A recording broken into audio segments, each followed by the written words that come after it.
రీసెంట్గా వైరల్ అవుతున్న వీడియో ఇన్స్టాగ్రామ్లో కానీ, యూట్యూబ్లో కానీ, ఫేస్బుక్లో కానీ ట్రెండింగ్ అవుతున్న వీడియో ఏంటంటే యూపీ అలీగఢ్ దగ్గర ఒక హిందూ టెంపుల్ ఉంది. ఆ హిందూ టెంపుల్ దగ్గరికి వెళ్ళి ముస్లిమ్స్ ఏం చేశారంటే ఐ లవ్ మొహమ్మద్, ఇప్పుడు రీసెంట్లీగా ట్రెండింగ్ వచ్చింది కదా ఐ లవ్ మొహమ్మద్ అని రాశారు. అక్కడ రాసిన తర్వాత హిందువులందరూ ఏకధాటిగా ఏకమై ఇది ఎవడు చేసిండు, ఏ ముస్లిమ్స్ చేసిండు అని తెలుసుకోవాలని పోలీసులు కంప్లైంట్ ఇచ్చారు. పోలీసులు కంప్లైంట్ ఇచ్చిన తర్వాత పోలీసులు నార్మల్గా అయితే ఇన్వెస్టిగేషన్ చేయలేదు, ఒక రేంజ్లో చేసిన తర్వాత అక్కడ నలుగురిని పట్టుకోవడం జరిగింది. ఇక్కడే కథలో ట్విస్ట్ ఉంది. నలుగురు ఎవరో తెలుసా? ఇదే ట్విస్ట్.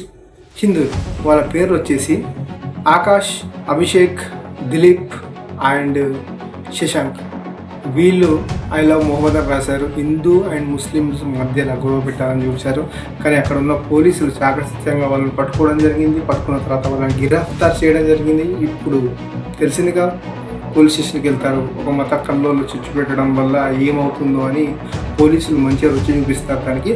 సో దానికంటే ముందు ఏంటంటే ముస్లిమ్స్ అనే దానికి ముస్లిమ్స్ అనేది సరికే చాలు వాళ్ళని ఏదో టార్గెట్ చేయాలని, హిందూ అండ్ ముస్లిం మధ్యలో గొడవ పెట్టాలని, ఇట్స్ నాట్ కరెక్ట్. సో ఈ డీటెయిల్స్ మొత్తం నేను చెప్పడం కాదు, అలీగఢ్ దగ్గర ఉన్న పోలీసులు వాళ్ళే చెప్పడం జరిగింది.